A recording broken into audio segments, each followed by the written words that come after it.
Welcome, Lund loyalists, to John Lund Unleashed. Those watching on YouTube, on the John Lund Unleashed and Bay Area Sports Collective channels. Viewers on X, Instagram, LinkedIn, and Facebook, and Lundos listening to the podcast on Apple and Spotify. John Lund Unleashed, brought to you by 𝐟𝐸𝐵L Sports Medicine. Got pain? Check out our revolutionary stem cell treatments. And guys, if low T is bringing you down, 𝐟𝐸𝐵L Sports Medicine can put you back in the game.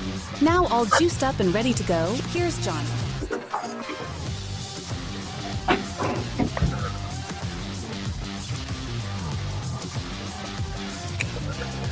Yes, Warriors postgame. They take a commanding 3-1 series lead over Houston. Jimmy Butler gets it done. Brandon Podziemski, give credit to.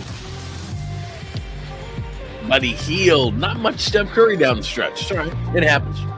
A little chippy, a little choppy, but the Warriors get it done. They do it with runs. 13-2 to start the game. Houston actually ended the first, second, third quarters on big runs, but the Warriors start the game 13-2. They start the second half 18-1, and that is why they are up 3-1. Minnesota's up 3-1 in that series. Could we see Timberwolves and Warriors? Welcome in, Warriors postgame show. John Lund Unleashed. Thanks for joining us.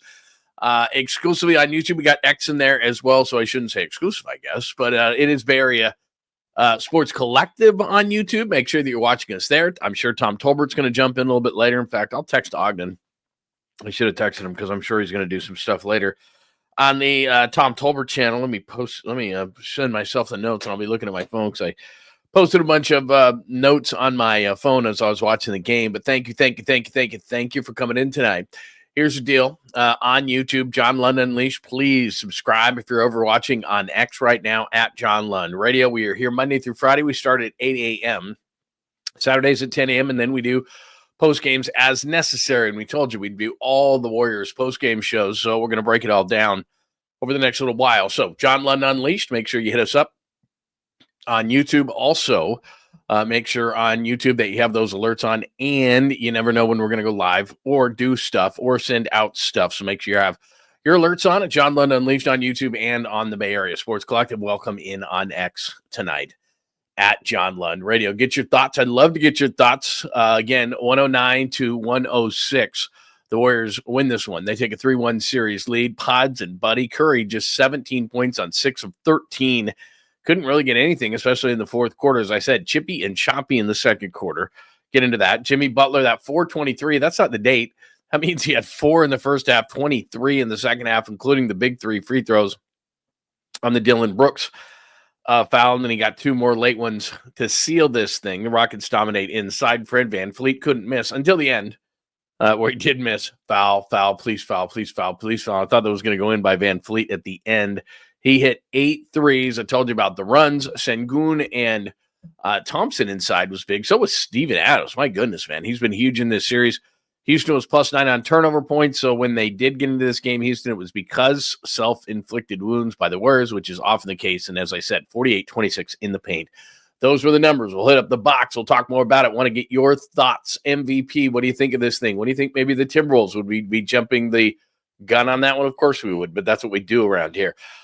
Good evening to Skills. Skills is in here tonight. Pine Needle, it's great to see you.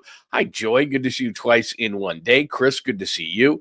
Baba Booey. James C. is in the room tonight. Again, anything you got on your mind right now, I would love to hear it about this game tonight. What do you think of the Warriors? What do you think of Jimmy? He was not moving well in the first half. I did not think we were going to see playoff Jimmy. I don't know what they did at the half. I don't know if it was some kind of a magical elixir, whatever they gave Jimmy. It worked. Hi, Max. Good to see you. Shrimboy, good to see you as well. Something happened, but they got bailed out. Brandon Podziemski was end of the season. Hi, Caesar. End of the season. Brandon Podziemski, he was great at the end. Jimmy Butler was playoff Jimmy in the second half. Kyle is here tonight. Rico, XXX, 49ers, Red Zone. It is great to see you as well. So again, good evening. And let's celebrate it. The Warriors win it 109-106 over the Rockets. So give me your thoughts on tonight. From a good standpoint, you would think, and we'll pop up the box in just a second, but I'm just kind of going to go through my head a little bit with this whole thing. So first quarter-wise, they come out on fire. The Warriors are blowing them out of the water.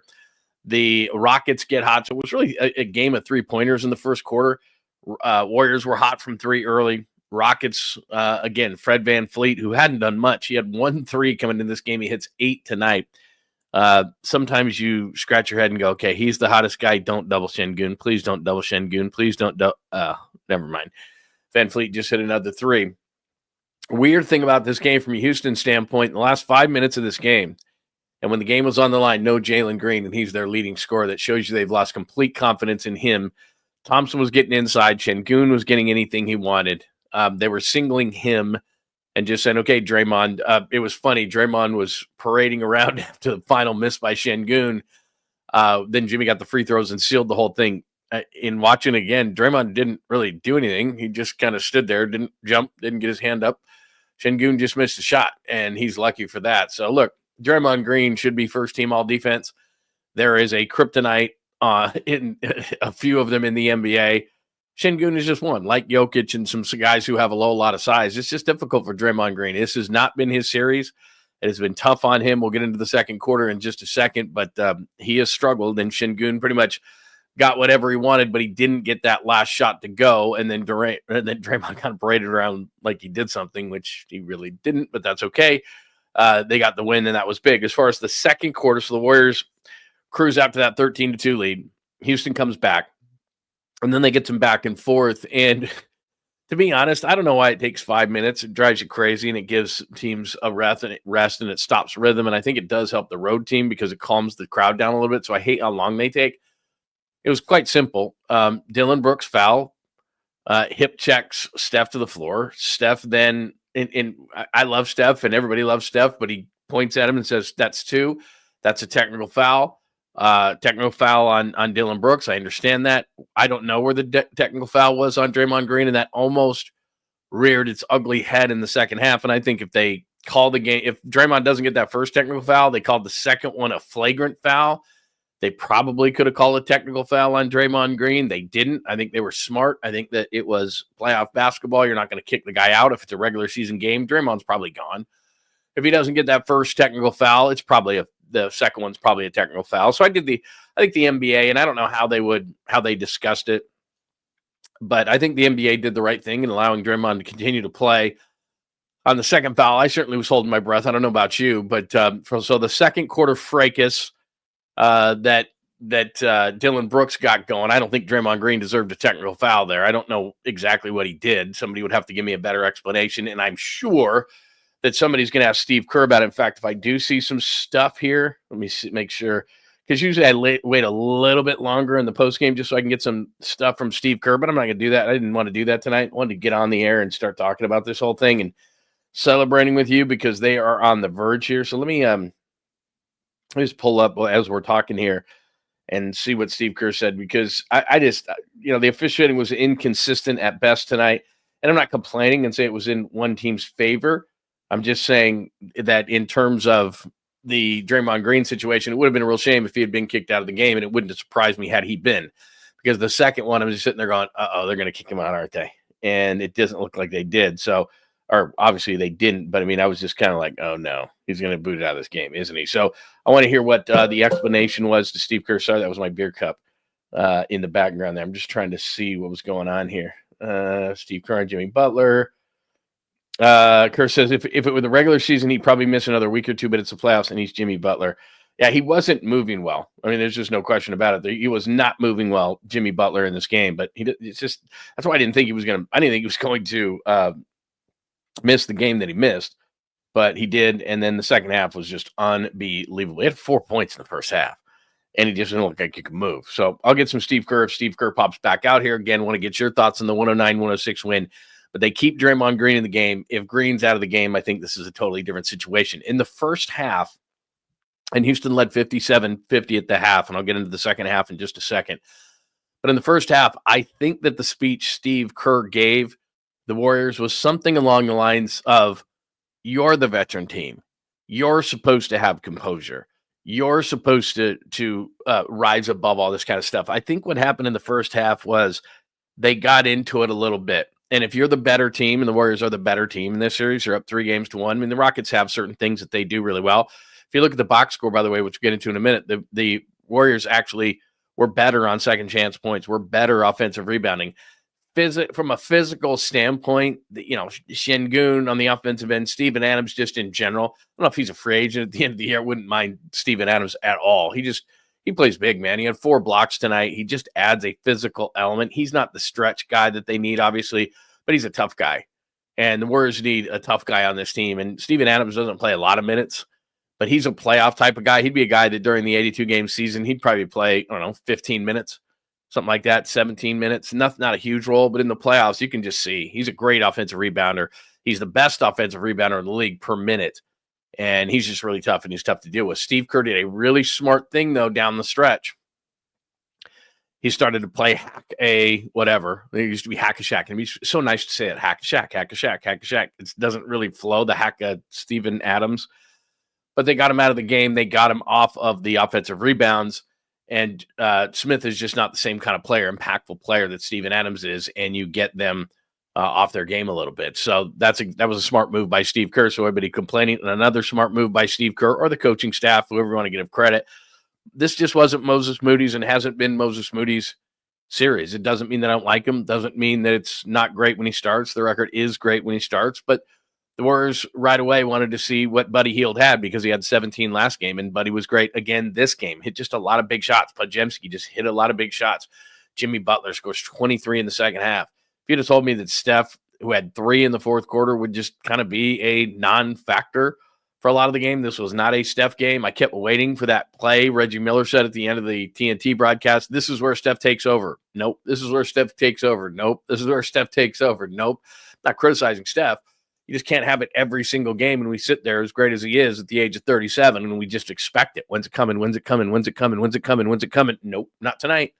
So Podziemski, Buddy Hield, Jimmy Butler especially, you got to get up to Jimmy because you saw how he was moving. He scores 23 of the 27. That three-pointer, which after the game, Charles Barkley was complaining about it. You're letting him be physical, He had his hand right on his rib cage. You can't do that. I mean, the clock is running down. It's Jimmy Butler. He's not a big three-point shooter.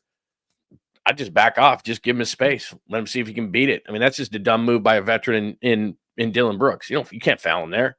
You can't push him there. That's a dumb play. That's a dumb foul. And Jimmy Butler makes him pay by hitting the free throws. Let me pop this out, and then I'll go out and let's talk about the game itself. 109-106, and the Warriors take a commanding 3-1 lead. They play the winner of the Lakers and the T-Wolves, and that's a 3-1 series in favor of the T-Wolves. So as far as the Rockets are concerned, Amen Thompson inside all night long killed them.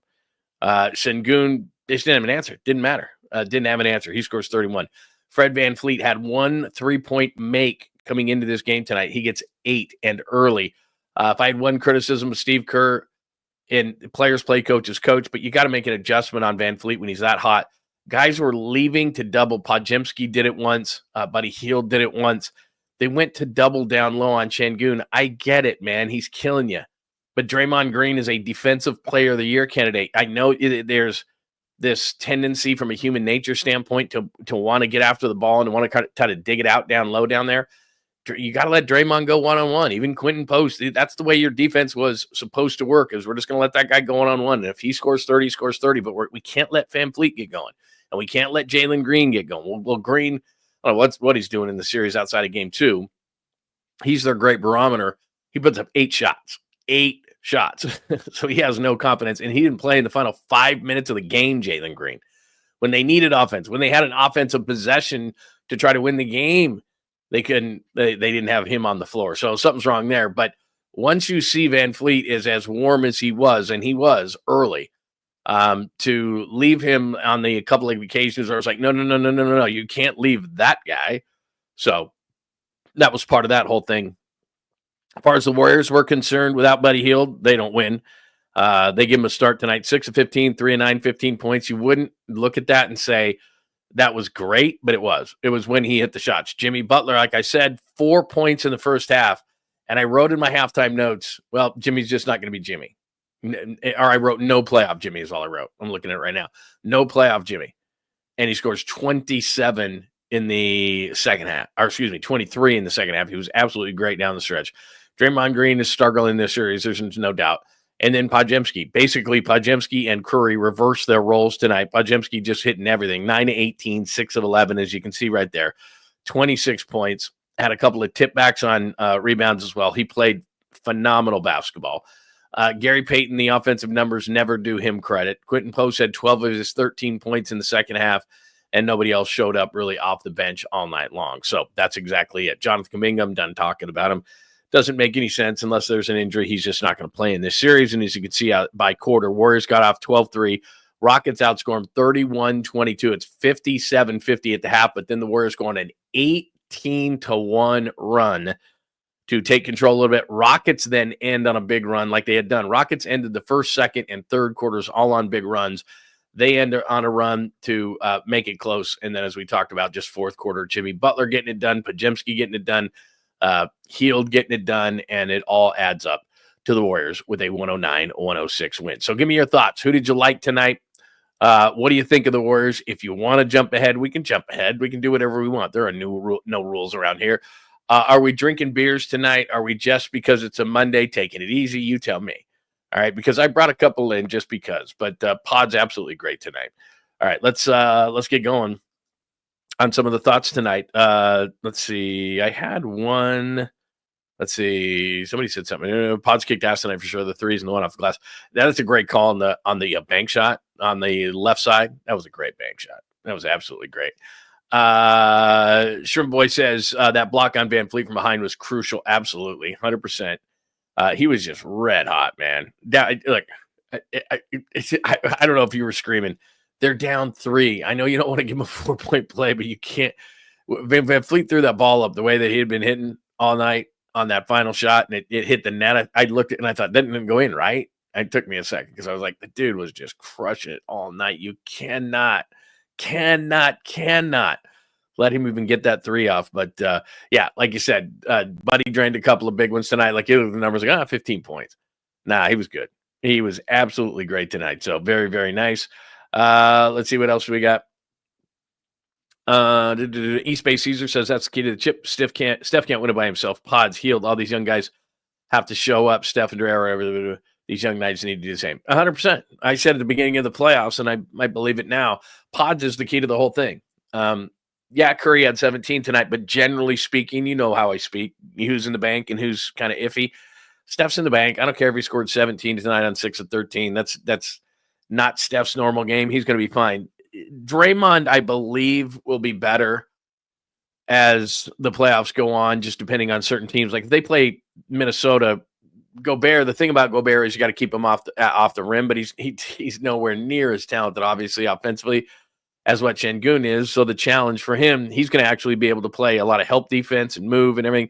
You don't want Rudy Gobert to crash the offensive glass, but a lot of times against the Warriors, because of the way the Warriors shoot and they pull them out, especially now that they have Quentin Post, I don't know how many minutes Gobert is going to play anyway. The guy that scares me for Minnesota, a big that scares me, is Naz Reid. I mean, Naz Reid comes off the bench, and it's like that dude. If he's on a heater on a certain night, Minnesota is really tough to beat. You know, their key guys. You know, Anthony Edwards is going to do what Anthony Edwards does, and I know I'm jumping ahead here, but Jaden McDaniels is a guy that a couple of times in this series he had a 25 and a 30-point game against the Lakers. Naz Reid a couple of times has been really, really good. So Minnesota is not going to be easy if that indeed is the case with both teams up 3-1. But I think that Draymond Green, I'm just saying this because of an example. This is just a tough series for Draymond. You know, 35-year-old guy has got to play one of the most talented offensive bigs in the entire league. Sengun has great footwork. He's long. He's got an array of shots around the rim. He even has a mid-range game that he hasn't really showed a ton in the series because, to be honest with you, he hasn't had to because he's been so dominant at the rim within just a few feet of the basket. So this is just a really tough matchup for Draymond. I'm not making an excuse. He would tell you that this hasn't been his best series, and it has bled on to the offensive side, and they're doing some things offensively to not get him going. So, you know, I think if they play Minnesota, he'd have a much better series. His main thing would be keep Rudy Gobert off the glass, but other than that, you're not dealing with an offensive force with him. Now, Naz Reid comes into the game, things like that. They could change some lineups up. But like I said, matchups. Playoffs are matchups. And right now, the Warriors are, you know, they came into the game and it was just like, okay, offensive rebound. In fact, let me pop that up one more time just because I know, and I forgot to look at this, but I did see the box right after the game was over. You look down there at offensive or not offensive rebounds, at second chance points, and the Warriors actually had more second chance points. They did at the half, and I was like, wow, that's unbelievable. So let's see, where's second chance points in? Second, right there. 21-14. Warriors 21-14 on second chance points. The paint was the killer, 48-26, and everybody's going to do that against the Warriors. That's just what they're going to do. They're going to pound the paint. Minnesota's going to do it. If they played the Lakers would do it. That's why I was glad I told you this. The Lakers long-term are going to be better with Luka. There's no question in my mind. I think, especially if they get beat 4-1 by Minnesota, they may trade LeBron James, because there is truly only one basketball for a team like the Lakers. When they said that about Durant coming over, Klay doesn't even need to dribble. He just shoots it. Steph Curry is going to be aware of Kevin Durant. Like, we knew that was going to be okay. But these are two ball-dominant players, and they're going to ride with Luka into the future. So I wouldn't be surprised if LeBron was gone, if they traded LeBron in the offseason. That's not like trading Steph Curry with this fan base. It's not even the same thing. So, I'm in watching them, but I didn't want to play the Lakers because Anthony Davis would kill the Warriors. No Anthony Davis. Luka's better. Matchups. And same with Minnesota. Look, Minnesota's really good. And with Anthony Edwards, the best defense against Anthony Edwards is probably to pray that he's going to have an off night. If he has a night like he had last night, night before last night, where he scores 43, you can throw Peyton at him, and you can throw Butler at him, and you can throw whoever at him. Bring Kuminga off the bench. You can do, there's a number of different guys that you can potentially throw at him on the perimeter, and the Warriors have him to throw at him. It's not going to matter. The guy's that talented offensively, and he's going to beat you more times than you're going to beat him. He can go to the rim. He can shoot threes. He's got a mid-range game. He can fly above you. He can do it all. He's one of the best offensive players in our game right now, and he's just very difficult to deal with. But the rest, it's the same thing. Okay, 𝐮𝐿, you're going to score your 31 like you did tonight. You lost. Game number 1, 𝐮𝐿 scores 26. Rockets lost. The key for the Warriors in this series has been not letting other guys get off. Now, Fred VanVleet tonight kept the Rockets in from the outside. That's what the Warriors need. They need Steph Curry, Jimmy Butler. Tonight, it was about getting others involved for the Warriors too. But 𝐬𝐮𝐬𝐫𝐞 deserves a ton of credit in this game. And they're starting to figure the Rockets out from a standpoint of, okay, you're not killing us too much on the glass, the offensive glass, I should say. But the first half was about the Rockets playing their kind of game. It's kind of a trashy, messy, dirty, mental, and the fact that Steph Curry points up at Dillon Brooks and Green gets in it and everything. That's what they want to do. We're the lesser teams. If we mush this up a little bit, then maybe we have a chance in this whole thing. But if you keep your composure, if you're the Warriors, they've tried that a couple times now against you. If Jimmy can go, if they can be healthy, the Warriors are going to win this series. It's going to be tough. You're going to Houston now. You win that series. But to me, this is a massive, massive game. Massive game. I know it's 3-1 and you could relax. And the Warriors in the past have done that. Like, oh, we're cool, man. It's good. You win this game, Jimmy gets the rest he needs. That's what it comes down to. It's every other game. It's every other day now. So it's, if you win game 5 and you actually hope for the first time in your life that the Lakers will win a game, because get a couple of days, get a few days, get some time off, all that kind of stuff, get the rest that you need. Because to me, the ability for the Warriors to go far in these playoffs, it's all about how much rest they get because they're an older team. Steve Kerr said it before the series even started. He talked about Draymond Green needing enough rest. He said it after game 1. He said it after game 2. He said, look, this rest. Our guys got to get rest. Game 5 becomes a massive game. I think they're going to win the series regardless. I think before today, I was looking at the odds. In fact, let me do this real quick. Let me go one thing. Hopefully I can find this because I saw it earlier today and they have not I thought that they had updated it. Maybe they have. Okay. This is, sorry to do this to you. Here we go. This was before the game tonight. So, for example, Warriors had a 78% chance of winning the series before this win. So they're probably up around 90% or so.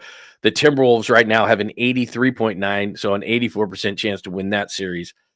Clippers are at 63%. That's a great series in the Western Conference. So right now, it's probably the Warriors are probably close to 90% on the. So it's about an 88% chance that the Warriors play the Timberwolves, at least according to Vegas. or excuse me, that the Lakers play the Timberwolves, that the Warriors play the Timberwolves. So that would be the matchup in the next round. We don't need to go ahead of that, but I'm not going to stop you if you do. So give me your thoughts tonight. Podziemski stepping up big time. Buddy Hield stepping up big time. How about Jimmy Butler? The brass balls on playoff Jimmy. My God, seriously? 23 of 27 in the second half, when the first half he's just limping around. I'm like, I don't even know if this dude's going to make it through the game. He scores 23 in the second half. Very nice. Very nice. What else do we have?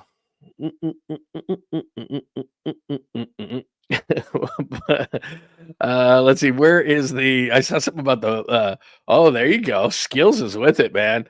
The Latrell Sprewell Classic. I hadn't even thought of that, but you're right. Latrell Sprewell Classic.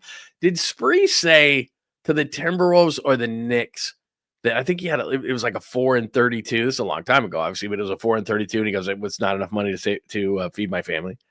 Like, come on, man, dude, come on. It says right here, so it's 3-1, so the Rockets win the next game, then it's a 4-2 series, or they just do a gentleman sweep. You know what? I think we're on the spot right after the game, but I'm just going to say it. I think the Warriors win. I think that the Rockets are a young basketball team. I think the Rockets are clearly on the rise. I think Ime Udoka is a great coach, and I think this is a good team. I think what they need to do is I think they need to get a couple more guys on this team. I think that any team that has Dylan Brooks on it is ultimately going to fold, because I'm not a Dylan Brooks guy, and he's trying to keep himself under control, but he just can't help it. And I think that what that tells you about your team is he's supposed to be a culture setter, and he's just not that good of a player. So I think next year you look at them, and by the way, they got a guy named Reed Shepard, who I think was the 3rd overall pick, a guard out of Kentucky. And I thought, I'm not going to say he's the next Curry, but that guy can shoot it. So the Rockets are going to get better and better. It's just this experience is going to make them better. You know, there's a lot of guys on that team. Şengün. This is Jalen Green's first foray into the playoffs, and you can see it. Scores 38 in game 2, and then what is it? 7, 9, and tonight he had 8. I'm doing that off the top of my head, but I think it's 7, 38, 9, and 8, something like that for Jalen Green. He didn't know how to play in the playoffs. It's a half-court game. You're not going to get up and down the court. You're not going to get easy baskets. He's a high flyer. He's a transition guy. Dude, you're not getting the easy baskets. It's going to be more physical, all those kind of things. He got into it with Draymond Green. That's what veteran guys do. So, yeah, I'll call it. I think they're going to win it, because I think Steve Kerr is going to treat this game not like it's a game 7. I'm not going to say that, because game 7, it's like, sorry, man, we're throwing everything against the wall. But I think that Steve Kerr is going to give game 5 its proper respects, because, first of all, Houston's a good basketball team, and they could have won that game tonight. And if they get some momentum and they win in Houston, and it's 3-2 coming back here, and Houston somehow gets a game on the Warriors court, and then it's 3-3 going back to Houston, and this is an every other day affair now, and you got the older basketball team, and now you got to play a real physical Houston team in game 7. I don't know how that game's going to turn out. I'm not saying this game is for the series, because if they don't win this one, I think they win. And I called it originally in 6 anyway. I think they win game 6 at home, and they close the Rockets out. But I think this is critical in terms of, and I think Steve will treat it that way, don't give the Rockets momentum. Get your team the rest that they need.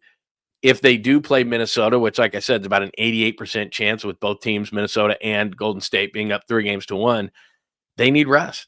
You heard Steve Kerr say it at the beginning of this series. Rest, rest, rest. Rest is everything for the Warriors, seeing how far that they go.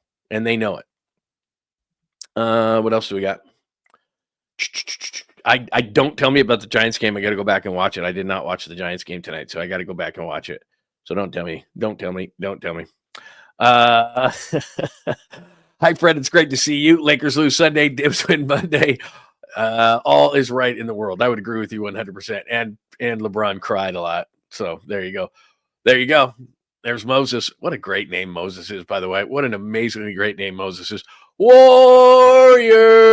That was big. They were having a good time tonight. All right. Does anyone want to drink a beer with me? I will. I don't want these beers to get warm. I don't want these beers to get warm at all. Surprised you're not screaming at me to chug a beer. So I'll chug a beer, man. I just wanted to make sure that that everybody was going to do something. I don't care. You can chug a 7-Up. You can chug a water. You can chug a whiskey. There's no pressure. I'm just telling you. We're going to do something tonight. Absolutely. Pods was huge. And James, I'm glad you brought that up, because if I may go on a small bit of a tangent, Brandon Podziemski, there was discussions of him potentially going to Utah in the offseason. Believe me, I was leading them for a guy like Lauri Markkanen. I'm still not going to tell you that Brandon Podziemski is untouchable because I don't think there's anybody in the league that's untouchable. If you were offered, somebody for Steph Curry, there's certain players that you would take. I would take Luka. Not because necessarily Luka's better for the next couple of years. In 5 years, he's going to be. I mean, there's great players in this league that are going to be. So nobody's untouchable.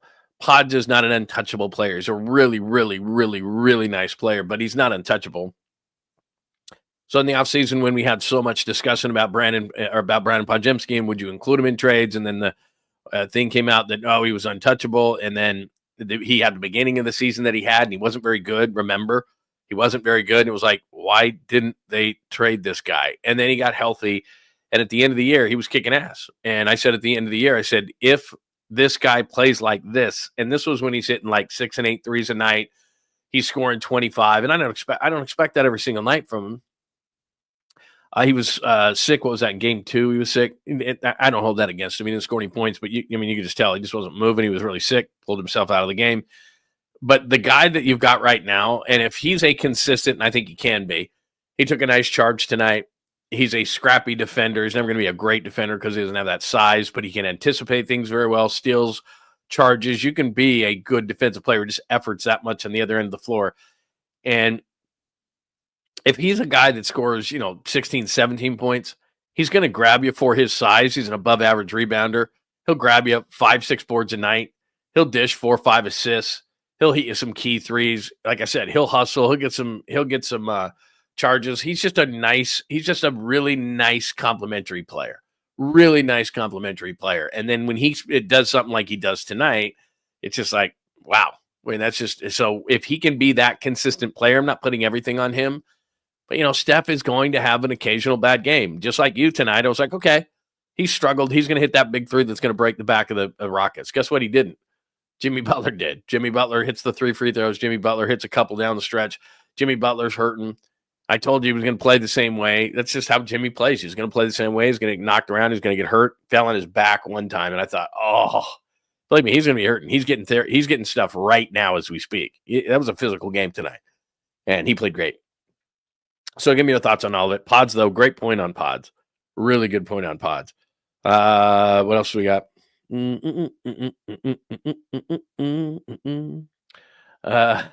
Let's see here. Talking amongst yourself. I like it. Let's see. What do we got? All right. Let me take I'm very parched right now with this 109-106 win, and I'm going to try to pull up some Steve Kerr as we're speaking as well, but whatever. Yeah, more splinters for Kuminga. I didn't see an opportunity for him tonight on the floor either. You didn't see Guy Santos. I didn't see an opportunity for Kuminga. Like I said, at this point in the year, you've got to come up with a role. What exactly, other than an injury, what exactly are you going to do?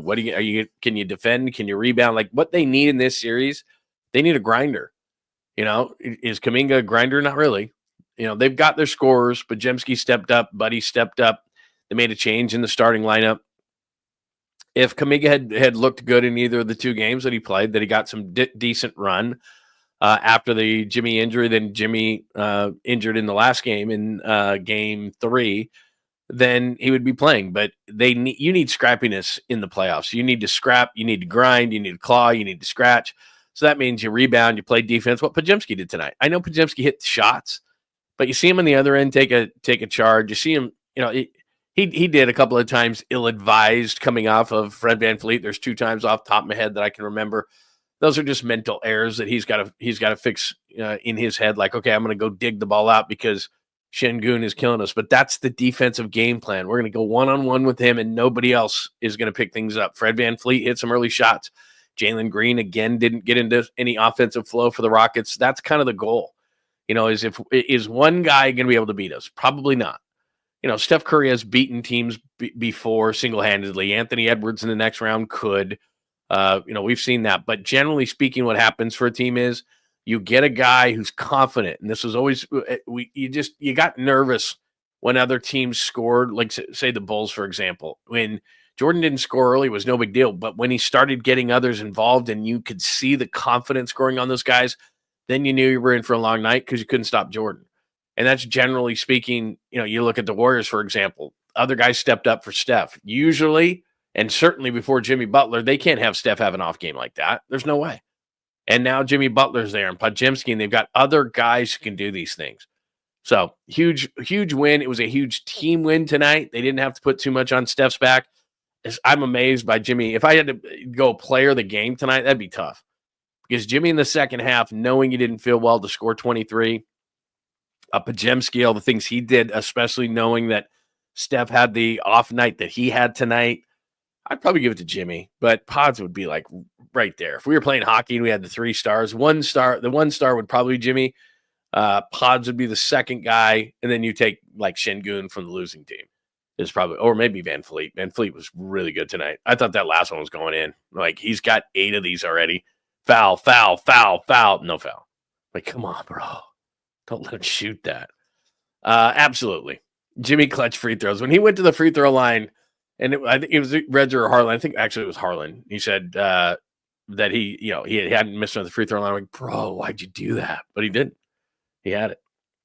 Very nice.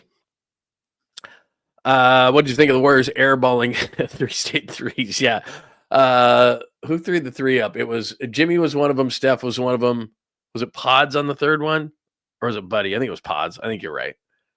Yeah, that's not great. That's not ideal. That's not ideal. Speaking of airball, like I said, that Van Fleet one, it hit the net at the bottom of the net. And I thought for just a brief second that's what happened. Fred says, thinks Kuminga wants to be Jordan Poole when he grows up. Yeah, that's why he's not playing, man. It's series to series. Maybe there's a role for him against Minnesota. I don't think so. If he could be a defensive stopper, he could be a guy or a guy you could trust. You use that word all the time with Steve Kerr. Who can I trust? Who can I trust? Who can I trust? Who can I trust? And then I'll just throw it back at you. When Kuminga's out on the floor, he's a tremendous athlete. Guy has a lot of upside. I think he's going to be an all-star in this league. I don't necessarily want to trade him, but the Warriors have Jimmy Butler for 2 years after this one, and Draymond Green too, and Steph Curry. He doesn't fit with those guys on the floor. What are they screaming for, this team? What are they absolutely screaming for? A stretch big, to be specific, who can play on both ends of the floor. Those are really difficult to find. But Jonathan Kuminga has upside, and he can probably deliver you one, maybe. Maybe he can deliver you one of those guys. That's the screaming need right now with a team that is, over the next couple of years, trying to win a championship. Maybe they can do it this year. But if they can't, next year it's going to be about size, because you're going to play the Timberwolves. They're going to have size. They're not going to have the skill that 𝐮𝐬𝐽 has in Gobert, but they've still got size. If you somehow could win that series, probably taking on Oklahoma City, and they've got a lot of guys on the perimeter, but with Holmgren, they've got size. And if you play the Clippers, we've already seen that. Zubac has size. They've got size. So everybody in the West has somebody who's a major pain in the ass. Zubac has given the Warriors trouble. 𝐮𝐬𝐽 is going to give you trouble. The Timberwolves overall, as I said, obviously, and you know this, I'm not telling anything you don't know, Gobert doesn't have that kind of offensive skill. And Naz Reid is more of a perimeter guy, but still, he can give you trouble. And they can put those guys on the court at the same time and say, okay, let's crash the glass and get second chance points, and let's be physical with the Warriors, because that's what gives the Warriors trouble.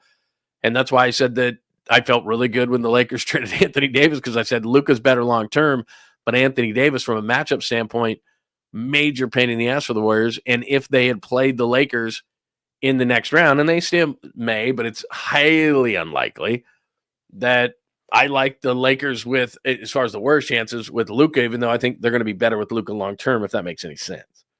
So there you go. Draymond had it. Oh, that's right. Yeah, Draymond. You know, the thing is that's so weird. Hi, Mark. The thing that's so weird about Draymond is I pray for him to miss his first 3. And the reason I do is because if he makes his first 3, then he puts his hand up in the air and holds 3, and he acts like he's an honorary splash brother. And then he shoots 4 more that suck ass, that take paint off the rim, that air ball and everything else. I'm like, just because you made the first one doesn't mean you should keep shooting. As they say it with me, there's a reason you're open. There's a reason you're open, Draymond. I promise. They're like, if we're going to get beat by Draymond, that's fine. Yeah, that's right, buddy. Hit a side backboard. Those are even worse. Side backboards are worse than air balls, because doink, you're like, oh. Hi, too much. Jimmy was actually kind of quiet until Brooks pissed him off. Yeah, you're right. Guys don't understand. And, I thought Draymond would be a little bit more lively tonight, but that early technical foul kind of took it out of him, and he got in foul trouble and all that kind of stuff. And Steve did a nice job, and the guys did a nice job in kind of subbing for him while he was in there and kind of buying time. Post was in there a little bit. They even put Trace Jackson Davis in there for a minute, who looked rusty. There's no question about it. That's got to be difficult, for that whole thing to just, pop in. And it's like, hey, all you got to do, by the way, is go one-on-one against ''𝐤𝐵𝐿, and best of luck with that. And you haven't played in a month. So, really, that's not fair. There's no doubt about it. But that's just kind of how that went down. All right. Again, give me your thoughts tonight. Let's see. What else do we got tonight? By the way, a lot of new names in here tonight. Love it. Too much. 𝐼𝐶24 is in here tonight. Love it. Love it. Very, very cool. So welcome. If you have not been in the room before, every once in a while you pop in. Thanks for joining us on John Lund Unleashed as the Warriors win it tonight. 109-106. Would love to get your thoughts. On the chalkboard, Golden State leads 3-1. Pods and Buddy. Curry just 17 on 6 of 13, so he gets bailed out by Pods and Buddy. Second quarter, very choppy. It did if you're wearing the yellow and blue glasses, I get it. But Steph actually started all that stuff by doing the 2, and then Brooks got pissed, and so those guys got technicals. I got to be honest with you, and Draymond's reputation is earned. He didn't do anything there. He was trying to be a peacemaker, and I'm glad later in the game, because they could have given him a technical foul. They gave him a flagrant foul. They could have given him a technical. By the way, I don't know everything, and lots of times I don't know anything, but a technical foul, Reggie Miller, and a flagrant foul are two different things. And if you get a technical foul and then you get a flagrant foul, it doesn't mean you get kicked out of the game. Is it too much to ask to know that? I'm sorry if I'm being nitpicky, but is it too much to ask to know that? Because Reggie Miller's going, so is he kicked out of the game? Is he kicked out of the game because they took Draymond off the floor to rest him at that point? And I'm just like, Reggie, come on, dude. Like, I've grown to like Reggie Miller when he first started doing games. I really didn't like him much. And I love Kevin Harlan. You know that. I've applied to be his son, but he won't have me. But I love Kevin Harlan. Just love, love, love. And for the first little while Reggie Miller was doing games, I just didn't like him. And now I think Reggie Miller's fine. I think he's actually good. But I think you should know, don't be Charles and don't be Shaq. Don't not know things and have it be cute. You're a commentator. You're on the game. You need to know these things. A technical foul and a flagrant foul do not equal an ejection. And the fact that he was saying that during the game, I don't often yell at my TV, but I just said, come on, Reggie. Come on, man. Like, you got to know that. You got to know that. Hi, Pat H. 10-0 at games this season. You want to fund me and take? Really? You're 10-0 at games this year? Well done, my friend. 10-0. I mean, I've covered the league for a long time. I don't think I've ever been. I don't think I've gone on a 10-game win streak before. Actually, I think I probably have. But dude, 10-0. Hey, the Warriors got to get Pat H at games, man. That is that's solid. Yeah, I don't know what I would call very nice, by the way. Very nice. I was not in Detroit for the Bad Boys, but I was there in the locker room for the Chauncey Billups, Rip Hamilton, Tayshaun Prince, Rasheed Wallace, Ben Wallace championship, and that was wild. Hank Williams Jr. and Kid Rock in the locker room till like 4:30 in the morning. By the way, last guy to leave, Mehmet Okur. And then I went straight to my morning show.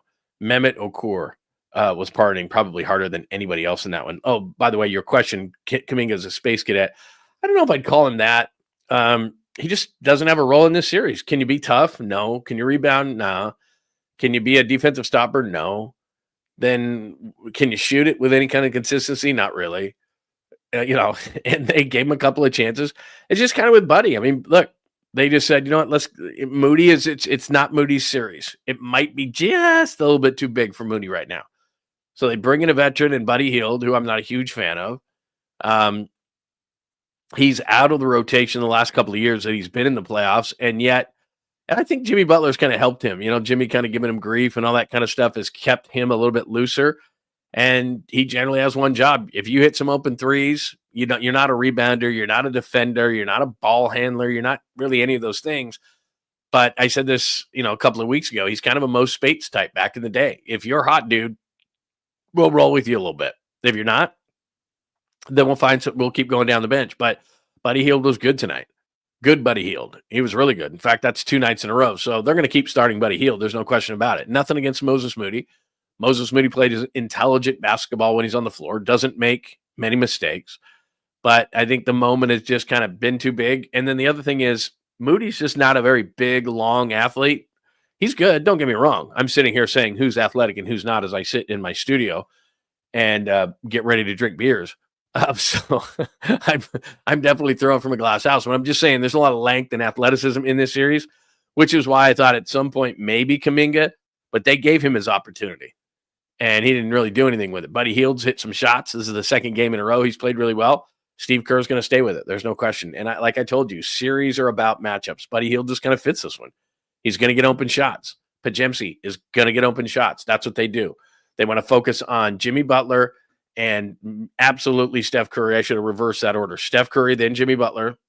And then anybody else who's going to beat him offensively, they're not going to say, go for it, but they're going to say, all right, knock yourself out because we'll dictate how we're going to get beat. And if Podziemski and Buddy beats the Rockets, it's not like they're not going to guard those guys, but they're going to have to live with that because they're all over Steph Curry. And for the most part, they're all over Jimmy Butler.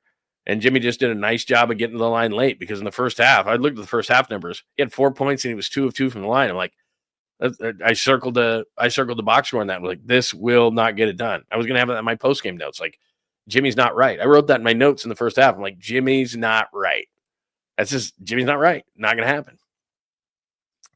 What else do we have? Sengun sounds much like Shenyun on the broadcast and keep thinking it's an ass for that play. Pods have a day. Absolutely. No pods, no win. Period. That's easy. If they leave Dre in the corner, I'm fine with that. Yeah, that's, the short corner 3. I'm okay with that. It's when he gets cocky. He really likes for some reason. And that's, well, the reason he does is because that's where he is in a lot of offensive sets. But he likes that top of the key 3. And I can't scream at my TV loud enough. And I'm screaming so loudly on many nights that I can't not believe he cannot hear me. When he catches that top of the key 3 and there's nobody within 10 feet and he kind of gets a grin on his face, like, you're going to leave me this open. It's like, yes, we're going to leave you that open. And there's a reason. Swing it. No. And he shoots it. And then, like I said, when he hits the first one, I'm like, oh, no. Now he's going to shoot 3 more and he's going to miss them. And he's going to brick them. And he's going to keep shooting them because he hit the first one. Then at the end of the game, he's going to be 1 for 7. And I'm going to go, oh, damn it. Don't do that anymore. Don't shoot that damn thing. Exactly. That's what I mean, man. It's like, dude, swing it. Like, don't take that. Do not take that. But there you go. All right, let me check one thing real quick. Oh, hang on a sec. Kevin Harlan read are unbearable for me. I switched over to Tim Roy and Tom in the 4th while watching. I love Harlan. I can't deny. I love Harlan in every sport. And I did not used to like Reggie, but I do like Reggie Miller now. But like I said, on my oh, come on. My iPad is updating. That's where I steal the audio from, but I'll give that for an update, and then I want to check on Steve Kerr. Let me see what he said. Hang on 1 second. Let me check something real quick. The only reason I'm checking this is I'm going to see when. Oh, that's a note to myself. I want to see if Tom's going on tonight. So let me just text Ogden here because on the Bay Area Sports Collective, Tom could be starting up, and I just want to make sure when. Tom tonight. I can't spell Tom. Are you kidding me? There was an H in there. And so I couldn't. It was like, come on, man. Let's go. There we go. Tom tonight. I didn't even spell tonight, right? Unbelievable. All right. So how you feeling about the series? Is it over to you? Do they win it in 5? Do you absolutely think that the Lakers are fried and it's going to be the Timberwolves? And if it is the Timberwolves, how do you feel about the Timberwolves? I don't love it. I'd rather play I think after having watched the Lakers, because I did think the Timberwolves, I've been saying from the beginning, I thought that the Timberwolves were going to win this series. But now that I've watched the series, I want nothing to do with Anthony Edwards. The other thing I was thinking about Anthony Edwards, and you probably do the same thing I do. How amazing is it that there was actually a debate in that draft? Like, do we take Anthony Edwards? Do we take James Wiseman? I don't know that there was much of a debate, but could you imagine? I know this makes no sense whatsoever to play this game. But if Minnesota had somehow drafted James Wiseman or LaMelo Ball and left Anthony Edwards to the Warriors, I mean, that'd be like San Antonio getting Kawhi Leonard, at the end of Tim Duncan. Like, oh, by the way, here's Kawhi Leonard who's going to the Hall of Fame too. Like, they were one pick away. I mean, that's a long way away, but one pick. They got the second pick in the draft. And I don't know LaMelo's a better player. I'm not saying that, but man, he's kind of like, I mean, he'd be better, obviously, than James Wiseman. James Wiseman's nothing. And LaMelo Ball's an all-star caliber player. And his dad's mellowed out quite a bit. So, yeah, absolutely. I know after Edwards was picked, I wanted LaMelo Ball, not James Wiseman. That's documented. But they were one pick away from Anthony Edwards. Can you imagine what this team would be? They wouldn't have Jimmy Butler. They wouldn't have needed Jimmy Butler. Brock says, let's go through some of these. Do they win in 5? Brock says, I hope they end it in 5, but I think it goes 6. Yeah, I said 6 from the beginning. I think Houston's going to be fired up. I don't think they're going to want to end their season. It is tough to end a series. I think the Warriors come in, though. They had a problem for a while sealing teams out. When they were in their heyday, it was just like at 3-1, they'd stomp on your neck. I mean, it was just like, it's over. I would really like them to do it because, like I said, I think they need rest. Rest is the entire key to their run. And right now, Steve Kerr said tonight after the game that Jimmy Butler might be out a week or 2 with this injury if it was the regular season. I mean, if you look at Jimmy Butler right now, the way he was moving, I don't know for sure that he's going to play in game 5 because it was adrenaline tonight. It's going to be hurting. He's going to need some serious help tonight. Like, I'm sure he's getting whatever therapy they have. I think he ends it. Or I think he's getting it right now. So I don't even know if he's going to play in game 5. Kyle says, I believe they can do it in 5, but I know they'll win in 6. I said 6, but I'm going to say they're going to win it in 5. Why not? End it. Brycer, good to see you, man. Love that. That's a sweet Bruce Lee. End it in 5 and get some much needed rest. That's where I am, brother. That's where I am. What are you sipping tonight? Very nice, Flying High. Very nice. You know what we're going to do? Let's do this. I did pull out the good whiskey. Boy, that is a dirty glass right there. Look at that thing. I'm going to drink at it, though. The hell. We always, on nights that the Warriors win, we always have to chug a beer. So, again, I'm not putting any pressure on you. You do what you want. You do you. So, you want to chug a beer along with me? That'd be great.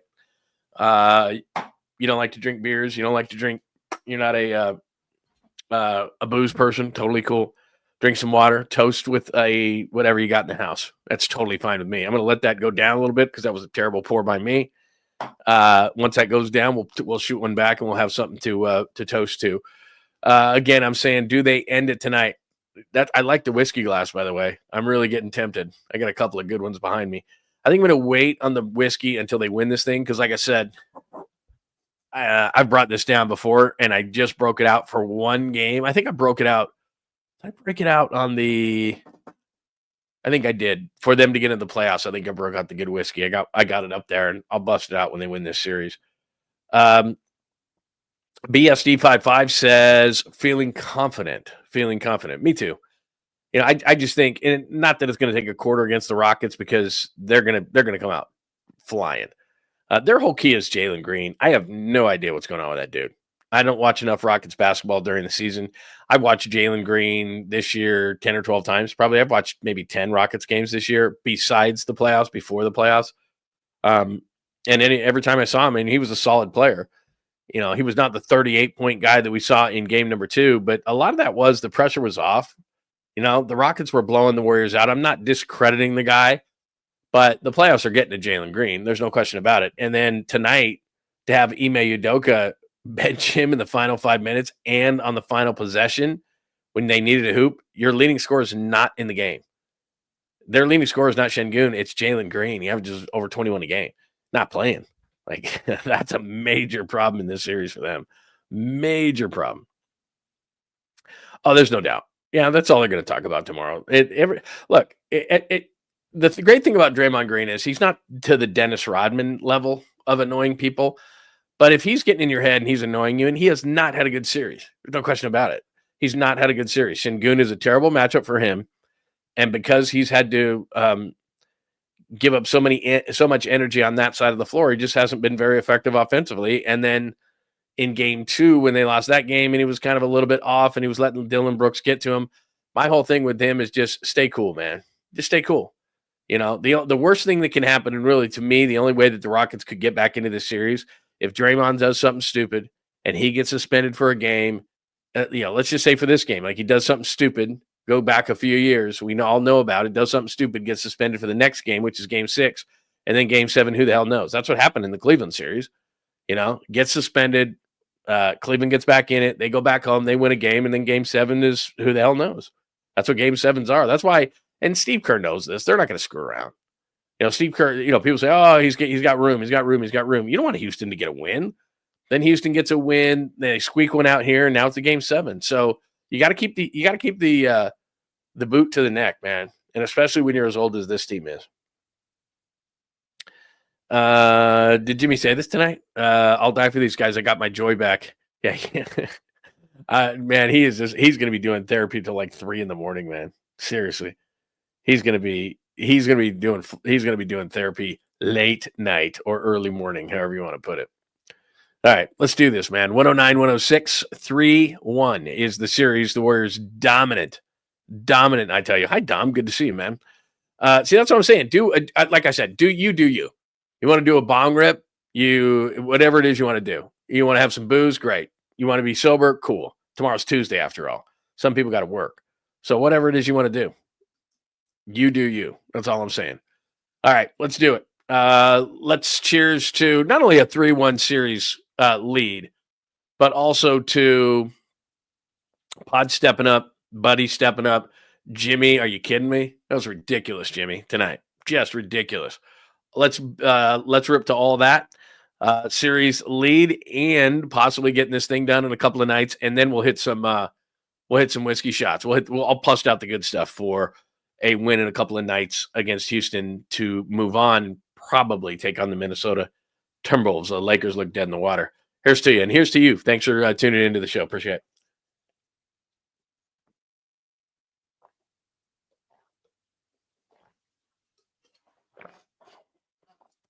That's tasty. Very tasty. Very good.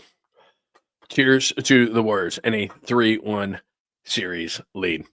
Oh, not a bad idea right there. A little Woodford Reserve. Dude, you're a man right after my own. That's what I'm into. In fact, the other night, I know this is going to sound funny and you can all make fun of me.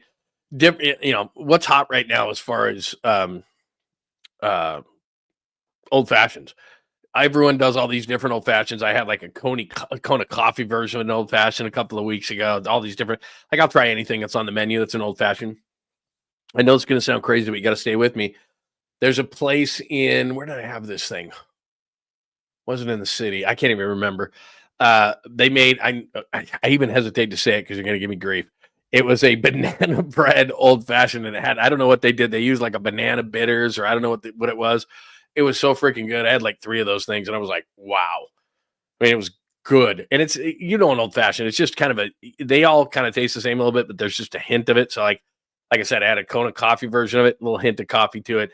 This one just had like a bananas and like a black walnut bitters in it. It was so good. So go ahead. You can give me grief about it. It was not like that citrus beer that I had. I'll tell you that right now. But yeah, I'll bust out the good whiskey. In fact, hang on just a sec.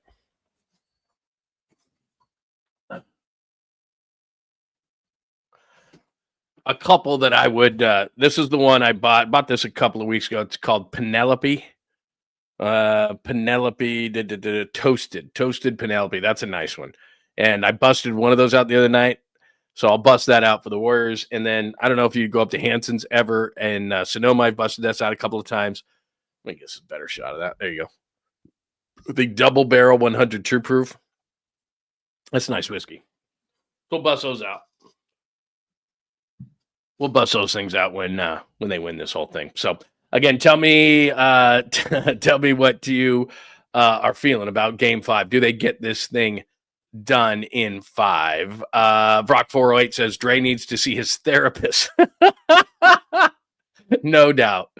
He just needs this series to end. Thank you, Brock. He just needs this series to end. It's been tough. I give him credit. I'm glad that he felt like he did something at the end on that last last miss by Sengun. I was watching it, and he's running up and down, and Reggie Miller saying what a great defensive job he did. And I kind of just watched him stand there. He didn't really get his hand up. He didn't jump. But that's okay. Give him his confidence, whatever. They need a better, let's just put it this way. And I'm not, a win's a win, but they need a better Draymond Green in the series against Minnesota if they're going to win that one. Minnesota's tough. And like I said, it's not because Gobert has great offensive moves or anything like that. He's going to go to the rim. But Naz Reid, guys like that, they're going to need Draymond Green better on both ends of the floor. He's just using so much of his energy on the defensive end against 𝐮𝐬𝐽. It's just tough, man. Just all there is to it. Let's see. My friend's vineyard is 30 seconds from Hanson's. It's escaped my mind what it was. It was a terrible craft beer spot. Yeah, Hanson's is nice. They advertised with us on KNBR, and then we did an event up there, and they loved me, man. We did an event up there, and I can't remember what it was, but we packed the house. And then they were like, oh, my God, we got so many subscribers. And it's just like a wine subscription thing, but it's vodka. And I always forget about it. And then all of a sudden they send you. And if you ever go to Hanson's, they have an espresso vodka in the winter that is out of this world. And then they have, I don't know if you like grapefruit, but if you're like me and in the summertime when it gets warm, you do the grapefruit stuff. And they do a grapefruit that is good with like a salty dog or just with soda with like a grapefruit in or something that's refreshing. They do a grapefruit infused vodka that is outstanding. So the summer they do they do other stuff. They do a Meyer lemon. They have a mandarin orange and everything. But my two favorite are the espresso vodka in the winter and the grapefruit infused vodka in the summer, which is outstanding. Yeah, I know. I got to get them back as a sponsor. I absolutely do. I got to go up there because the thing is that I have my stuff up there. So absolutely, yeah. Yeah, he probably does have you're right, Andrew. He probably does have a therapist on a retainer. What am I talking about? Yeah. I know. Are you making fun of me? You can make fun of me all you want. It's okay. It's no, I'm telling you, it doesn't taste. I know it was called a banana bread old fashioned, and I wasn't going to let the cat out of the bag on it, but it just has like this. It's very subtle, but it's good. I knew I was going to get it. I knew I was going to get grief for that one, and I deserve it. There's no question about it. I deserve it. What else do we have? Anything else on the game tonight? We've talked all about everything. Again, John Lund Unleashed here on YouTube. Thank you so much for making time for our postgame show tonight. 109-106 over the Rockets for a 3-1 series lead. Pods and Buddy. Curry just 17. Chippy and Choppy in the second. Draymond Green does not get kicked out of the game. Rockets dominating inside. No matter how far the Warriors go in these playoffs, look, they're going to get dominated inside. That's just all there is to it. Playoff Jimmy, that 423 is not a date. That's first half points 4, second half points 23. Absolutely great. Hits those 3 free throws down the stretch and seals it with a couple more. Fred VanVleet tried to ruin the party, the former Toronto Raptor. He had 8 3-pointers tonight. That 9th would have tied the game. Foul, please foul. The Warriors, the run to start this whole thing, 13-2. And then in the second half, they're down 57-50 at the half. And yet, they get the 18-1 runs to start the second half, which is absolutely huge. And then 𝐮𝐬𝐽 and Thompson, and again, as they keep going through these playoffs, they got to find a way. And they don't have the size, and they're going to use Kuminga to do it in the offseason. They just don't have it. So they can get post in there. They tried Trayce Jackson-Davis because of the foul trouble to Draymond Green. But every team they play, Minnesota, like I said, doesn't have really the interior offensive players. Nobody really does that 𝐮𝐽𝐽 gives you. There's a few teams, obviously, that do, but Minnesota is going to crash the glass against the Warriors, there's no doubt, and probably try to go to the rim as much as they can, even though everybody's 3-point crazy, just because they know they can take advantage of the Warriors inside. Houston +9 on the turnover points at times tonight, just like the Warriors do when they give away games. They tried to give this one away, and 48-26 in the paint for Houston. That was the big thing, and making up for the loss of Steph. Jimmy Butler, absolutely. Like we said, if we had 3 stars, Jimmy Butler probably 1. Podziemski'd be 2, and I guess we'd have to give 𝐮𝐽𝐽 some credit because he was basically unstoppable, or Fred VanVleet. That's a nice win, by the way, when 2 Rockets were getting going because in Game 2, obviously, Jalen Green was the one that was getting it going. But 31 from 𝐮𝐽𝐽. What's ironic about this series is 𝐮𝐽𝐽 in the first game, what he scored, 26? They lose. 𝐮𝐽𝐽 scores 31 tonight. Dominates inside. There was really nothing the Warriors could do to stop him. They lose. So I guess the more 𝐮𝐽𝐽 scores, the worse their chances are. So what time is Tommy? I did text Ogden. I guess it would help if I check my phone because I did check in with Ogden and say, is he coming up? I believe so. Oh, somebody else's. Okay. He doesn't know. That just did nothing for me. All right, what else? Oh, man. Hey, Jake, good to see you. Buddy and pods were huge. Yeah, that was the whole game. I mean, not the whole game. Jimmy was absolutely great in the second half. But, yeah, 𝐃𝐨𝐧'𝐭 it seemed like every time you needed a hoop, there's pods, running around. And he made some really good decisions. There was a couple of times where, I thought that he could have done some things. Steven Adams, by the way, for Houston was huge in this game. Blocked a bunch of shots. Pods a couple of times was kind of driving in, thinking, I'll get myself a nice, easy layup here. Nope. Couldn't do it. So I wouldn't. Is he under a 1-year deal? I would love them to add a stretch big through a Kuminga trade and Steven Adams. Steve Adams, I don't know. He's probably above a veteran's minimum. But he's just a badass. He's just a badass. Jimmy tried to pull him down one time. It tells you how big he is because, Jimmy Butler's 6'7", probably 220, 225. And he had to grab Adams one time by one of his huge arms and just yank him to the ground because you're getting this rebound, but I'm going to make you earn it at the line. So anyway, Tom is supposed to be going live tonight. All right, I'll take your word for it. I have not heard anything. Let me check one more time. Okay, now my software is updated on my iPad. I was like, I didn't tell you to update this thing. Let me see what's going on. If Tom has set anything up ahead of time, because if so, I'll let him explain things. He was there from his perch, so he'll give us some insight into what he saw. He actually played the game, so that's pretty good. Let's see. What do we got? Let me see what we got here. Oh, didn't mean to go to that website. I thought I put in YouTube. Okay, there we go. Some Spanish website. That was odd. Tom Tolbert show. Let's see when he's going live next. Doesn't show. Okay. Oh, there we go. Oh, no, that's Postgame 3. I don't know when he's going to go Postgame 4. Okay, there's a little short from Tom. Let's see what he's saying. Let's see if he's got anything. Hang on. That was an incredible basketball game. Come for the replays, stay for the hoops. I mean, come on, do we need that many replays? I mean, you try to lose the flow of a great game. Let's have another replay. Fantastic.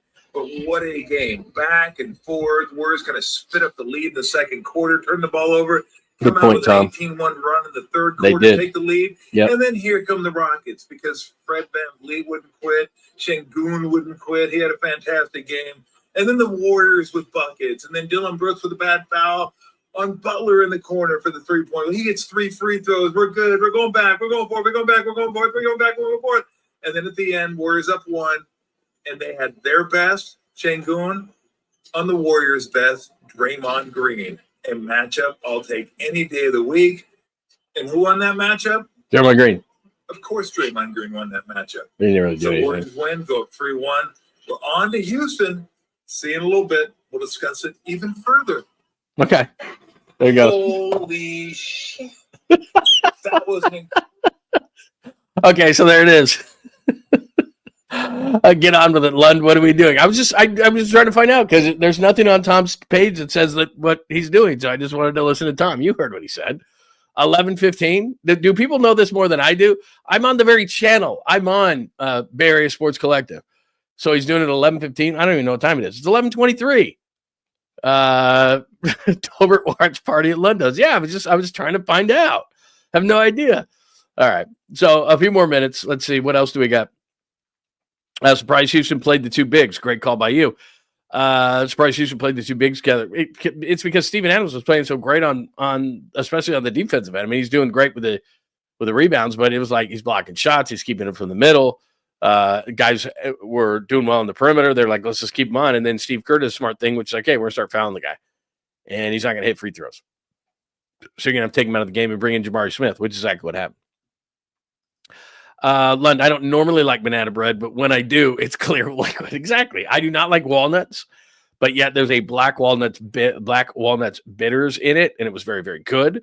So, yeah, I didn't have a problem with that. Francis says, playing like a team that knows how to win. You said how to win, but I think you meant how to win. Yeah, the reason why Houston led it 57-50 at the half is I just kind of wrote in my notes. This is nothing about analytics. This is nothing about the numbers. This is nothing about anything other than as you're watching that game, the Rockets were trying to muck it up. And that's what they did in the first half. They were mucking it up. Strong ends to half both in the first and the second quarter. But they looked like the veteran team. I wrote that in my notes for the first half. I was like, the Rockets are kind of getting in the Warriors' head. And Steph was, pointing at Dillon Brooks, and Dillon Brooks was bodying him to the ground. They're playing more physical again, and they're going on runs, and Van Vliet's hitting shots. And I thought, the Warriors were kind of out of sync in the first quarter. Draymond Green with fouls, and now Draymond's like, okay, I have a tech against me already, so I'm fired up, but I can't do that again. That's why when he and 𝐬𝐮 got kind of wrapped up there, it was like, and I was thinking along the same lines because I don't know which broadcast you're watching, but you had Harlan and Miller, and they were kind of speculating about did he mean to kick him? And it's like, look, your actions, you have to be under control on the court. I said that about Amen Thompson when he hurt Jimmy Butler. I was like, you're responsible for your body regardless if you're out of control. So when Draymond kicked 𝐼 in the head, and I don't think he meant to. I mean, after the game, the guys on inside the NBA were debating, and I'm like, look, it was just a follow through from him falling down. He didn't mean to kick him in the head. And then 𝐬𝐮, of course, was pointing to his head, trying to get the call from the officials so they would kick Draymond out of the game. And I think Draymond's done fairly well as far as staying with the composure, because even though he's not having a great series, we saw, he's a great defender. He's given up a ton of size when it comes to Sengun, but who else is going to go against him? Trace Jackson-Davis, he had a hell of a time in a short period of time he was there. There's no way Quentin Post, who's bigger, but Quentin Post is an offensive player. I guess you could try Looney for a little bit. I thought Looney would be a bigger factor in this series because of the rebounding and the offensive rebounding, but the Warriors have largely gotten that under control. They've done a nice job of it. So I don't have a lot to say in terms of it in a negative sense that way. So they need Draymond Green. I know Sengun's going for 31 and he's making it look relatively easy, but when the other guys were in there because Draymond had foul trouble tonight for the brief periods that they were, it was not good. It was not good. It's a great question. Flying High says, what do you think the answer will be for game 5 of the big man rotation? Usually what happens in a big, like Don Nelson will tell you right away, we'll just go small. They'll kill them on the offensive glass if they do that. But I would say that the answer is going to be, you do what you do.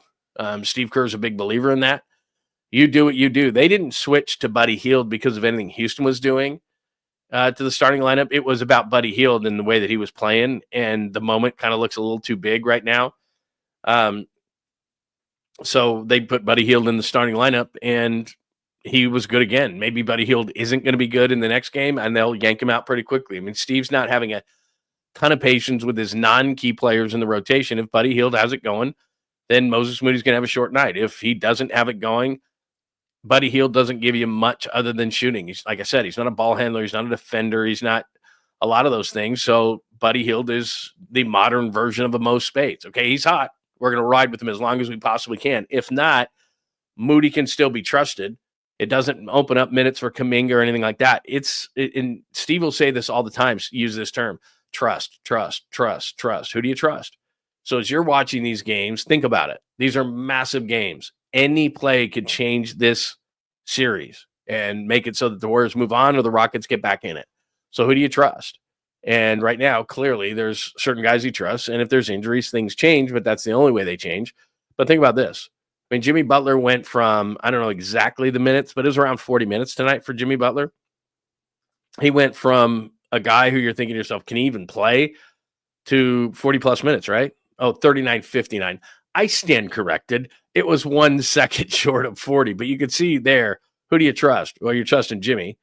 Draymond only played 31, nearly 31, but it was only because of foul trouble. Do you trust Podziemski? I don't know. He played 40 minutes, 39 minutes, those kind of things. Minutes will fluctuate. Like Gary Payton, last game, what he scored, 12 in the fourth quarter, something like that. He still had a bigger impact than 1 for 3 and 2 points tonight. He was chasing Van Vliet around when he was in there. I would have liked to have seen more GP2, but then again, you've got Pods, you got Curry, you got Hield. He's playing well. What are you going to do? But they lost some defense. There's no question. Hield is not a defender. Podziemski scraps. Curry's not a great, he's not a stopper. But again, on the other end of the court, you've got to have enough spacing, and that's what Hield does, because now you have 3 shooters on the floor. You got Curry, Podziemski, and Hield. And that's the very reason that Kuminga doesn't fit, because these two guys, Butler and Green, they're playing. Green had foul trouble tonight, but generally speaking, Green and Butler are playing. So do you want to add another shooter or not? Well, that's what Moody was, but they're going, okay, we're going to space the floor. How open was Podziemski and Hield tonight? They were open a ton. You combine for those guys to get what, 26 and 41 points out of Hield and Podziemski? Yes, please. And they're going to spread the floor so they make it more difficult for them to get at Curry. Curry just missed shots. I mean, that's what it came down to. He only took 8 3-pointers, only took 13 for the game. But Houston is making it difficult on him. There's no doubt. And then as far as Houston was concerned, you can see it right there. Dominated inside, 48-26. Sengun got whatever he wanted. Thompson was a bit of a surprise. Hit a lot of stuff close to the basket tonight. Van Fleet was almost unstoppable. And then this guy, I don't know what to say about Jalen Green, man. 3 of 8, 1 of 5, and doesn't play the final 5 minutes. And doesn't play on the final possession, your leading scorer. I can't remember ever seeing that. Your leading scorer does not play on the final possession. That's it. Final possession. Nope. Not playing. It's like, huh? What? Jimmy playing. Jimmy was playing. Dude, he was moving slow. Like in the first half, I'd like to know what Rick Celebrini gave him. Like what exactly did Jimmy get? I mean, it could have been Tylenol, right? I mean, he was moving a lot better in the second half. I don't know what he gave him, but Rick Celebrini probably deserves the 3rd star, to be honest. Hey, Runaway, good to see you, man. Very nice to see you, my friend. Let's see, who else do we got going on tonight? Ooh, look at you, man. Talking some parlay. Very nice, man. That ain't bad. Cleveland swept tonight, right? Cleveland finished Miami. That game was ugly. They were like, what were they, like 50 at one point? That was unbelievable. Like, talk about having your golf clubs in your car. Like, dude, get out of here. Big man rotation we talked about. I think they're going to do what they're going to do. I think that's the one thing about the Warriors is they're not going to look at Houston and go, oh my God. Like they're just, look, their answer to the bigs that Houston are doing is let's just start fouling Steven Adams when he starts killing me. I mean, that's kind of what it is. What else do we got? You know what? That's a good question. I'll keep the next Hampton stop in mind. I can stay right there at my friends. We should just have a big thing up there. Weather gets really nice. Because like I said, I'm a warm weather person. It's got to be like 75, 80 on a consistent basis for me. But once it gets a little bit better on a consistent basis, we got to get up there. Just all of us. And we'll just pick a day.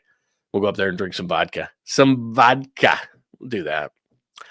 All right, what do you think, man? Anything else? Anyone else? Anything else on anyone's mind tonight? And then I'll turn it over to Tommy because I'm sure he will be up.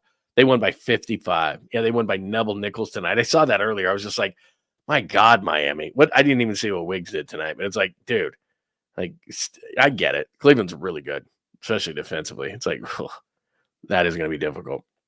55. All right, Richard, good to see you, man. Yeah, Wiggs is off early, man. That's it. Wiggs is done. That saved the season. The Wiggs for Jimmy and stuff trade. All right, great win. I think they're going to get it done in 5. I originally said 6. I feel good about this team. I think that Steve Kerr realizes that this is critically important to get this thing. If they're going to beat Minnesota, and that's who's going to be up, both teams up 3-1 in their series. If they're going to beat Minnesota, it is absolutely positively going to be because they get enough rest. That's going to be a big part of this whole thing. So anyway, great stuff tonight. Thank you so much for stopping by the show. We'll do this for every Warriors game, every Warriors playoff game as they win tonight, 109-106. Remember, you got questions, comments, thoughts. If I didn't get to something you said that you asked or said tonight, hit me up right here underneath the show at John Lund Radio on YouTube. Also, Bay Area Sports Collective. You got to make sure you join because you'll know when Tommy exactly jumps on the air tonight. I texted Ogden. He's not producing the show tonight, but they will have a show, and I would imagine Tommy's just going to be home. So he's heading back from San Francisco. He probably said hi and had a beer with Steve Kerr. He already did the short, so I'd imagine Tommy's going to come on here at any point. And like I said, he played the game. So he might be able to give you some insights. Yeah, just a tip, just a touch. All right, so Tommy's going to come up in a few minutes. That's going to be on the Bay Area Sports Collective. Make sure that you're joining them on YouTube and watch Tommy, and he'll give you more insights. I will see you tomorrow at 8 a.m. I was going to say sharp, but you know me, 5, something in that range. Pacific time will be on. We'll recap this. I got to go watch the Giants now. We'll recap that. There's still some more, I'm sure, remnants for the draft and other things. There's always tons going on in the sports world. So we'll see you tomorrow morning at 8 a.m. or 8:05 or something in that range. Really appreciate it. Thank you so much for hanging out. Again, questions, comments, thoughts, hit me right here at John Lund Unleashed. I'm also on X at John Lund Radio. All the other platforms that we run each morning as well. We're on Instagram, all those things. Your favorite podcast place, Apple, Spotify, wherever you get your favorite podcasts, we do that as well. Everybody have a great night. Tommy is coming up on Bay Area Sports Collective next. I'll be back at 8 o'clock in the morning, only here on YouTube on John Lund Unleashed. 109-106, the Warriors take a 3-1 series lead over the Rockets. Everybody, thanks for tuning in, and have a great night. Thanks for hanging out with John Lund Unleashed. We'll try to be better next time, though I wouldn't hold my breath. Please like and subscribe on the John Lund Unleashed Pod YouTube channel. Watch live shows weekdays at 8 a.m. on YouTube, Instagram, and X. And make sure to have your alerts on for shows throughout the day or night. All things Lund can be found at johnlundunleashed.com. johnlundunleashed.com. Goodbye!